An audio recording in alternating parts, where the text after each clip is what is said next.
हेलिकॉप्टरमध्ये बसण्यावरून माझ्या पोटात गोळा आला. आमदार गोपीचंद पडळकर यांनी सांगितला किस्सा.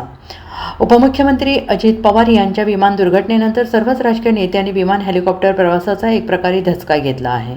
मुंबईवरून येताना हेलिकॉप्टरमध्ये बसताना सुजय विखे यांनी आपण विमानाने हेलिकॉप्टर प्रवास बंद केला असं सांगत असताना माझ्या पोटात गोळा आला असं भाजपाचे आमदार गोपीचंद पडळकर यांनी म्हटलं आहे. मात्र जतला पाणी जाणार आहे आणि या कार्यक्रमासाठी स्वतः जलसंपदा मंत्री येणार आहेत असं मीही हेलिकॉप्टरने येण्याचं धाडस केलं असं पडळकर म्हणाले. मिरज तालुक्यातील बेळंकी येथे जत तालुक्यातील 65 वंचित गावांची तहान भागवण्यासाठी अत्यंत महत्त्वाच्या असलेल्या म्हैसाळ विस्तारित जत उपसा सिंचन योजनेच्या 1600 मीटर लांबीच्या बोगद्याचा शेवटचा ब्लास्ट समारंभ प्रसंगी आमदार गोपीचंद पडळकर हे बोलत होते. तर माझी तुम्हाला एवढीच विनंती आहे, मला जरा यायला उशीर झाला, मी त्याबद्दल माफी मागतो.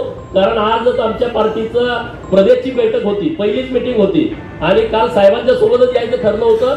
पण म्हणलं आज प्रदेशची पण मीटिंग करावी आणि आज इकडे जावं. परत हेलिकॉप्टरमध्ये बसायची भीती, कारण साहेबांचे चिरंजीव माझ्या शेजारी होते सुजय साहेब. ते म्हटले मी आता हेलिकॉप्टरने विमान वापरायचं बंद केलंय, माझ्या पोटात गोळा झाला, आता म्हणलं जायचं कसं. तर म्हणलं आता जतला पाणी येणार आहे आणि जलसंपदा खात्याचे मंत्री साहेब येणार आहेत, त्यामुळं जतसाठी मागे बघायचं नाही. वाटतं ते झालं तरी जतला पाणी पोहोचवल्याशिवाय आपण राहायचं नाही, या भावनेतून आम्ही आलोय.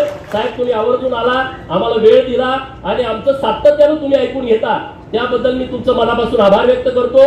अधिकाऱ्यांचं कर्मचाऱ्यांचं. Bureau report SPN Marathi Jat.